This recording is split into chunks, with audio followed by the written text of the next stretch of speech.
আমি বুঝি না পৃথিবীর সব মায়েরা কি একই রকম হয়।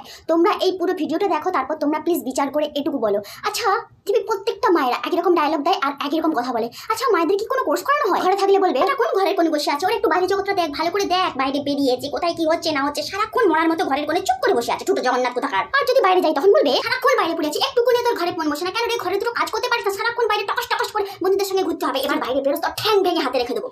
কেউ যদি ভালো কিছু করে তখন কি বলবে জানো? ওই দেখ পাশের পাড়ার গেরিপুটি, ও যদি সবকিছু পারে তাহলে তুই কেন পারবি না? ও যদি পরীক্ষায় ভালো রেজাল্ট করে তাহলে তুই কেন পারবি না? তোর প্রবলেমটা কোথায়? তোর পিছনে তো আমরা কম খরচা করছি না।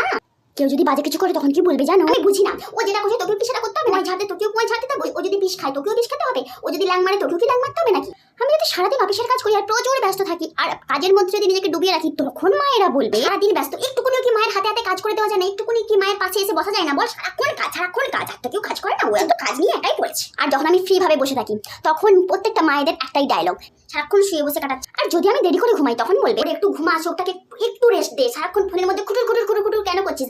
মাকে যদি কোনো কাজে হেল্প না করি তখন মায়েরা বলবে এতটুকু আমার কাছে হেল্প করে না? ওরে আমি কি তোদের বাড়ির চাকর আসছি? বিয়ের পর থেকে শুধু খেটেই মরে যাচ্ছি, এতটুকু আমাকে হেল্প করিস না? ওরে তুই পরের বাড়ি গিয়ে কাজটা করবি কি করে? হ্যাঁ, সকলে সেবা করবি কি করে? শুনি কাজ যদি প্র্যাকটিস না করিস এখন থেকে। আর যদি হেল্প করতে যাই তখন বলবে অনেক করেছিস, আমার আর বাড়া কাজ করতে হবে না, তুমি অনেক কাজ করেছো মা, অনেক কিছু আমাকে দরদ দেখেছো, তোমাকে আর কাজ করতে হবে না। যদি একটু প্রেম করতে যাই তখন বলবে আর যদি দেখেছো এই ছেলেটার সঙ্গে তোকে প্রেম করতে, তোকে একটা মুড়ো ঝাঁটা দিয়ে তোমার প্রেমের বিষ একদম মাথা থেকে পায় নামিয়ে দেবো। বুঝলি ভাই, এখন তো আমি প্রেম করি না, এখন আমার মা কি বলে জানো? বাবা, ছেলেটার সঙ্গে একটু কথা বলে দেখবি, তোর তো ভালো লাগলেও লাগতে পারে, একটু তো যাবি ঘুরবি, দুজনকে চিনবি, এগুলো তো করতে পারিস। সারাক্ষণ শুধু ঘরে বসে আছিস, যা না প্লিজ যা। মায়ের মুখের উপর টক টক টক টক করে যদি কথা বলি তখন মায়েদের ডায়লগ, আমার মুখে তর্ক করা তোর এত বড় সাহস? হ্যাঁ, কোনোদিন তোর বাপ আমার মুখে তর্ক করে না? তুই তার মেয়ে হয়, একটুকুনি মেয়ে, আমার মুখে তর্ক? ঝাঁটা মেরে না তোমার মুখের বিষ আমি একদম নামিয়ে দেবো, জানো তো? আর যদি কোনো কথার উত্তর না দিই, এক মা যদি বারবার একই কথা বলে যায়, যদি কোনো কথার উত্তর না দিই, যদি চুপচাপ থাকি, তখন মায়েদের ডায়লগ কি হবে জানো? তখন থেকে ছোট জগন্নাথের মতো বসে আছিস কেন? আমি যে তখন থেকে একটা কথা জিজ্ঞেস করছি তার উত্তরটাকে দেবে তোর বাপ? একটা কথাই বলবো, মায়েদেরকে আমরা তবুও ভালোবাসি, কারণ কি মায়েরা প্রচুর মিথ্যেবাদী হয়।